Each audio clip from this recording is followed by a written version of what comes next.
जय माता दी मित्रों, कैसे हैं आप सभी। आशा करता हूँ मित्रों आप सभी अच्छे होंगे, स्वस्थ होंगे। मित्रों आज मैं आपको मद्दानन माता की साधना बताऊंगा और शाबर मंत्र में आपको बताऊंगा माई का। बहुत ही शक्तिशाली मंत्र है। इस शाबर मंत्र से आप माई मदानन की सिद्धि प्राप्त कर सकते हैं।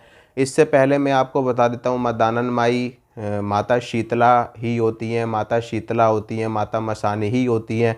उन्हीं का ही एक स्वरूप आप इनको कह सकते हो। जब माँ भगवती, माँ आदि शक्ति मैदान से चलती हैं तो वो मदानन बन कर के चलती हैं। जब माँ भगवती, माँ आदि शक्ति चौराहे से चलती हैं तो वो चौगानन बन के चलती हैं। जब माँ भगवती अपने थान से चलती हैं, अपने स्थान से चलती हैं तो शीतला बन जाती है, माता मसानी बन जाती हैं। तो कहने का अर्थ ये है कि माँ भगवती ही हैं जो अलग अलग स्वरूप में अलग अलग कार्यों को सिद्ध करने के लिए चलती हैं। ठीक है। माता मदानन को ही माता चौगानन चौगानन वाली कहा जाता है, चौराहे वाली कहा जाता है। और मसानियों की महारानी भी इनको कहा जाता है। समस्त जितने भी मसानियाँ हैं वो सभी माता मदानन की ही सेविकाएं होती हैं, माता मदानन की ही योगिनियाँ होती हैं, उन्हीं की ही सेविकाएं होती हैं जो उनकी सेवा में रहती हैं। माता मदानन सभी मसानियों की रानी कही जाती हैं। इसके अलावा माता शीतला, माता मदानन ये सभी जोड़े में चलती हैं। माता काली भी इन्हीं के साथ जोड़े में चलती हैं। और भी जैसे जैसे आपकी शक्तियाँ बढ़ती हैं, जैसे जैसे आपके घर के देवी देवता होते हैं उनको भी ये चीज़ें साथ में ले लेती हैं। यहाँ पर मैं आपको आज माता मदानन की सिद्धि बताऊँगा। अगर आप माता मदानन की ये सिद्धि प्राप्त कर लेते हो तो माता मदानन की कृपा से आपके ऊपर कोई भी तंत्र बाधा नहीं काम करेगी। क्योंकि कोई भी तांत्रिक, कोई भी ओझा सोखा, कोई भी भगत जब किसी के ऊपर तंत्र चलाता है और शमशान की क्रिया चलाता है तो वो चौराहे की देवी को भोग दे करके ही चलाता है। अगर आप पहले से ही माता चौराहे वाली माता को, माता मदानन को, चौगानन को मना करके चलोगे, उनको उनका भोग प्रसाद देते रहोगे, उनकी सेवा करते रहोगे तो कोई भी दुष्ट शक्ति आपको तंग नहीं कर पाएगी, कोई भी भूत प्रेत बाधा आपके ऊपर नहीं चल पाएगी। इसीलिए अगर आप इनको मना करके रहोगे तो आपका कल्याण होगा, आपका मंगल होगा। यहाँ तक कि माता मदानन, माता चौगानन सभी प्रकार के मार्गों को खोलती हैं। आप जिस भी कार्य में हाथ डालोगे, जिस भी कार्य को करोगे उसमें आपको विजय प्राप्त होगी, उसमें आपको सफलता प्राप्त होगी। क्योंकि चौराहे से जाने वाली शक्ति है और चौराहे पे वास करने वाली शक्ति है। चौराहा खोल देती है, रास्ते खोल देती है, मार्ग बना देती है। ठीक है मित्रों। तो सबसे पहले मैं आपको माई मदानन की साधना बताता हूँ, आपको करनी कब से है। देखिए, माता मदानन की साधना आप शुक्ल पक्ष के शुक्रवार से शुरू कर सकते हो, क्योंकि शुक्रवार माई का दिन होता है, माता रानी का दिन होता है। और शुक्रवार के अलावा आप शनिवार को भी माता की साधना शुरू कर सकते हो। ठीक है। शुक्रवार और शनिवार इन दोनों में से किसी भी दिन आप माता की साधना शुरू कर सकते हो। और शुक्ल पक्ष में कोई सा भी शुक्रवार हो, कोई सा भी शनिवार हो, अमावस्या के बाद जो दिन होते हैं वो शुक्ल पक्ष के ही दिन होते हैं।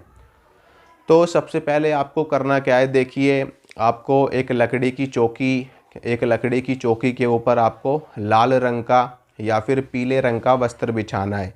उसके ऊपर आपको माता मदानन की फ़ोटो स्थापित करनी है। माता मदानन की कर लो, नहीं तो आप माता शीतला की फ़ोटो भी स्थापित कर सकते हो। उसके बाद में माता की आपको पंचोपचार से, दशोपचार से, षोडशोपचार से पूजा करनी है माता की। माता को जल अर्पित करना है, भोग प्रसाद उनको अर्पित करना है। उनके समक्ष आपको घी का दीपक और तेल का दीपक जलाना है। धूप अगरबत्ती उनके समक्ष आपको जलानी है। उनको फूलों की माला पहनानी है, पुष्प अर्पित करने हैं माता को। और माता के लिए आपको श्रृंगार का सामान भी अवश्य रखना है। श्रृंगार आप जो माता को चढ़ाओगे वो पैकेट वाला नहीं होना चाहिए, खुला श्रृंगार होना चाहिए। और उसके साथ में एक छोटी सी चुनरी आप माता को चढ़ा सकते हो। अगर आपका सामर्थ्य है तो बड़ी चुनरी भी आप माता को चढ़ा सकते हो। और आप माता को साड़ी अर्पित कर सकते हो, सूट अर्पित कर सकते हो, चोला अर्पित कर सकते हो माता को। कहने का तात्पर्य ये है कि जैसा आपका सामर्थ्य है, जैसी आपकी भक्ति है, जैसी आपकी श्रद्धा है, जितनी आपकी आर्थिक स्थिति है उसके अनुसार आपको माता की सेवा करनी है। होने के बावजूद भी अगर आप नहीं करते तो वो अनुचित होता है। लेकिन अगर आपके पास नहीं है, आप मजबूर हैं, आप परेशान हैं, आप गरीब हैं, आप दुखी हैं, तो आप माता को अगर कुछ भी अर्पित नहीं करोगे और सच्चे मन से, सच्चे भाव से माता की सेवा करोगे तो माता उसी से ही प्रसन्न हो जाएंगी। अगर आपके पास कुछ भी माता को अर्पित करने के लिए ना हो तो आप माता को 2 बताशे भी चढ़ा सकते हो, 1 लौंग का जोड़ा चढ़ा सकते हो, इलायची का जोड़ा चढ़ा सकते हो, या फिर वो भी अगर आपके पास नहीं है तो आप मिश्री के दाने चढ़ा करके माता की साधना संपन्न कर सकते हो और सिद्ध कर सकते हो। तो ये साधना पूरे के पूरे 21 दिनों की साधना है। 21 दिनों में आपको माता की सिद्धि प्राप्त हो जाएगी। और अगर आप ये साधना 41 दिन करना चाहते हैं तो और भी ज़्यादा श्रेष्ठ रहेगा, क्योंकि 40 दिन का चिल्ला होता है, 40 दिन का चालीसा होता है। इसमें हमारे सनातन धर्म में, हमारे हिंदू धर्म में एक की बहुत बड़ी विशेषता होती है। इसीलिए हम कोई भी साधना करते हैं तो 41 दिन करते हैं, या फिर कोई और अनुष्ठान करते तो वो भी 41 दिन, 21 दिन, 11 दिन, 7 दिन, 5 दिन, 3 दिन, इस प्रकार से साधनाओं का क्रम चलता है। तो कम से कम ये साधना आपको 21 दिन करनी है और ज़्यादा से ज़्यादा आपको ये साधना 41 दिन की करनी है। ठीक है। और एक चीज़ और बता दूं कि इस साधना में जब तक आपका जाप चलेगा तब तक आपको ब्रह्मचर्य का पालन करना है। अंडा, मीट, शराब आपको नहीं खाना, प्याज, लहसुन भी आपको नहीं खाना जब तक आपकी सिद्धि चलेगी, जब तक आपकी साधना चलेगी 21 दिनों तक या 41 दिनों तक, जितने दिन का आपने संकल्प लिया है। उसके बाद में आप खा पी सकते हो, कोई दिक्कत वाली बात नहीं है। लेकिन जब तक आप अनुष्ठान में रहोगे तब तक आपको पूरे नियमों के साथ में रहना है। ठीक है। इसके अलावा आप ज़मीन पे सोओगे। अगर आप ज़मीन पे नहीं सोओगे तो आप अलग सोओगे। अगर आप बिस्तर पे सोना चाहते हो, बेड पे, खाट पे, या फिर कोई तख़्त वगैरह हो, या ऐसी कोई भी चीज़ हो जहाँ पर आप सो सको, तो आपको अकेले ही सोना है, आपके आसपास कोई और नहीं होना चाहिए। ठीक है। और बाकी मैंने आपको बता ही दिया, अंडा, मीट, शराब, प्याज, लहसुन, ब्रह्मचर्य का पालन, ये सारी चीज़ें आपको ध्यान में रखनी है।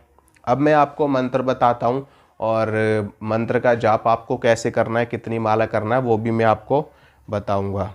तो सबसे पहले मित्रों आप लोग मंत्र सुनिए। मंत्र इस प्रकार है।